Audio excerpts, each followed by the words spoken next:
തിരുവോണം കഴിഞ്ഞ് 15-ാം നാൾ വരുന്ന ആയില്യമകമാണ് ഓണത്തോടനുബന്ധിച്ച് ഇവിടെ നടക്കുന്ന മറ്റൊരു ആഘോഷം. വീട്ടിലെ കന്നുകാലികൾക്കുള്ള പൂജയാണ് ആയില്യമകം. ഒപ്പം മകത്തടിയിൽ നിന്ന മാവേലിയെ വീട്ടുമുറ്റത്തും പടിക്കൽ വയ്ക്കുന്ന ചടങ്ങുമുണ്ട്.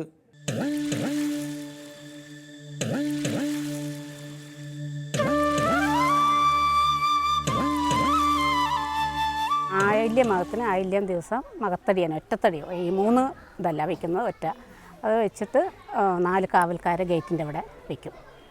അതാണ് ആയില്യമകത്തിൻ്റെ വയ്ക്കുന്ന അതും പൂക്കളും ഈ സദ്യവട്ടങ്ങളും എല്ലാം ഉണ്ട്, പൂജ കഴിക്കും, ഒക്കെയാണ്. വിളവെടുപ്പ് ഉത്സവമായ ഓണത്തിന് കർഷകരെ നല്ല വിളവ് ലഭിക്കാൻ സഹായിച്ച കന്നുകാലികളെ ആദരിക്കുന്ന ദിവസങ്ങളാണ് ആയില്യവും മകവും. പാടത്ത് കന്നുപൂട്ടാനും ഭാരം ചുമക്കാനുമൊക്കെ കൂട്ടായി നിന്ന കന്നുകാലികൾക്കായുള്ള പൂജയാണ് ഈ 2 ദിവസവും നടക്കുന്നതെന്ന് പറയാം. അതിരാവിലെ തന്നെ കന്നുകാലികളെ വൃത്തിയായി തേച്ചു കുളിപ്പിക്കും. അതിനുശേഷം നല്ല ഭക്ഷണം കൊടുത്ത് അവയെ ആദരിക്കുന്നതിന്റെ ഭാഗമായി ആദ്യം വെള്ളക്കുറിയും പിന്നീട് മഞ്ഞക്കുറിയും അണിയിക്കും.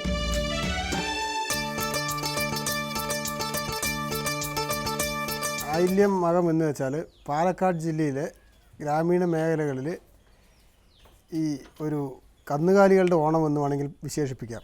കാരണം ഈ പശുക്കൾക്കും കാളകൾക്കും, പ്രത്യേകിച്ച് കാളകൾക്ക്, പോത്തുകൾക്കും ഈ കാർഷിക മേഖലയിൽ എല്ലാ ദിവസവും ഉഴലും അതുപോലുള്ള പണികളും ഉണ്ടാവും.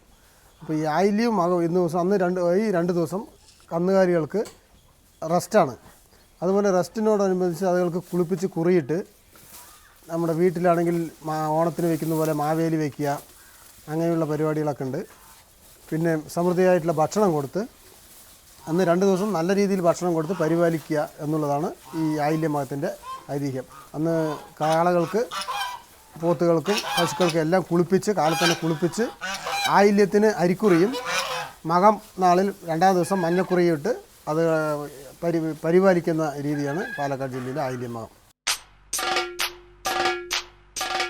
കൊയ്ത്ത് കഴിഞ്ഞ ശേഷം ഉഴുതുമറിച്ച പാടത്ത് നടക്കുന്ന ഒരു കാർഷിക വിനോദമാണ് കന്നുതെളി മത്സരം.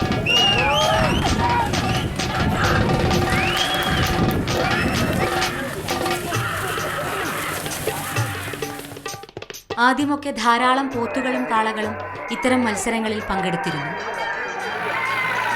എന്നാൽ കന്നുകാലികളുടെ പണി ട്രാക്ടർ ഏറ്റെടുത്തതോടെ കർഷക ഭവനങ്ങളിൽ നിന്ന് കന്നുകാലികൾ തന്നെ അപ്രത്യക്ഷമായി തുടങ്ങി.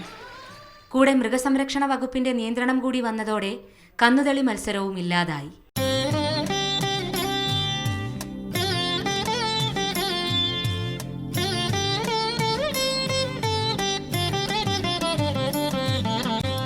മാഞ്ഞുപോകുന്ന അടയാളങ്ങളായി മലയാളിയുടെ മനസ്സിലുള്ള ഈ ചിത്രങ്ങൾ നമ്മുടെ മനസ്സിന് കുളിർമയും കാഴ്ചയ്ക്ക് ആനന്ദവും നൽകുന്നുണ്ട്.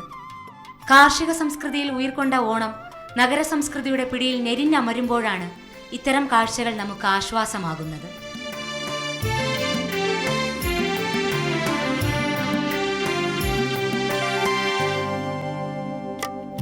മനുഷ്യരാശി എവിടെ നിന്നാണോ പിറവി കൊണ്ടത്, അതിൽ നിന്ന് തുടങ്ങി അമരത്വം നേടിയ പൈതൃകത്തിന്റെ വേരാണ് ഓണം.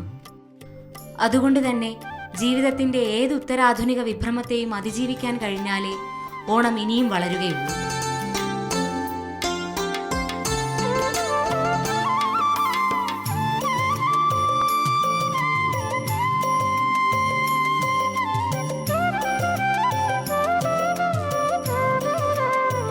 ഓണം നമ്മുടെ മണ്ണാണ്, മനസ്സാണ്. വരും യുഗങ്ങളിലേക്ക്, സമൃദ്ധ വസന്ത തടങ്ങളിലേക്ക് നമ്മെ കൈപിടിച്ച് നടത്തുന്ന കനവാണ്.